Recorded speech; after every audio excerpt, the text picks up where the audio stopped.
günlərdir. Həm Ramazan ayı, Eid-i-Fitir bayramı, həm Novruz bayramı. Əziz günlərdir. Bizlərə bu əziz günlərdə gəldik. Mən əzizin sağlasın ziyarətinə. Hacı Arif Qazanları. Allah ruhu şad olsun.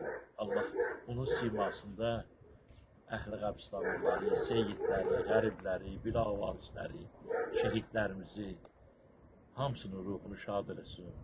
Hacı Arif bizim əziz dostumuz, qardaşımız, həmişə bizim qəlbimizdə yaşayır. Allah o ruhunu şad eləsin. Yaxşı oldu. Allah qismət elədi. Kənan Hacıyev, Allah canlı sağlığı olsun. Ən yaxın dünyada həmkarımız, ələm dostumuz, gözəl əsərlərin müəllifi, zonalımız Kənan Hacıyev bizimlə bir yerdədir. İki kəlmə onun da sözünə ehtiyacımız var. Allah sana sağlığı versin. Həqiqətən çox ağırdır.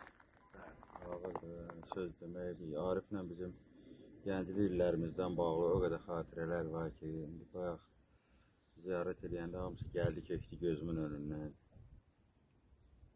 Bu yaşda həyata vida demək, bu da taleyin bir qismətidir.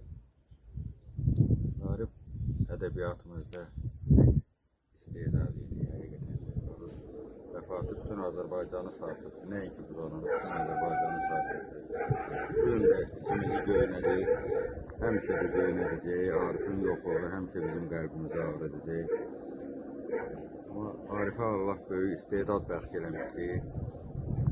O istedadı ilə xalq tərəfindən sevildi.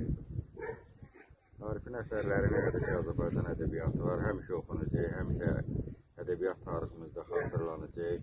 Bu da bizim üçün böyük bir təsəllidir, amma çox təəssüf ki, biz də Ariflə canlı söhbətlər edə bilməyəcəyik, dərdləşə bilməyəcəyik, dəngləşə bilməyəcəyik, fikir mübadiləsi apara bilməyəcəyik. Bu bizim ürəyimizi ağrıdır, qəlbimizi ağrıdır. Amma Arif həmişə bizim qəlbimizdədir, həmişə qəlbimizdə yaşayacaq. Ahirətdə görüşənə qədər yerin behişdə olsun Arif. Allah ruhu şad eləsin.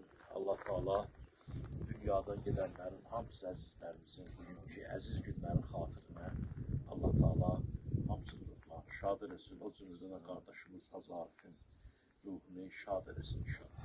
Allahümme salli ala Muhammed ve Muhammed. Allahümme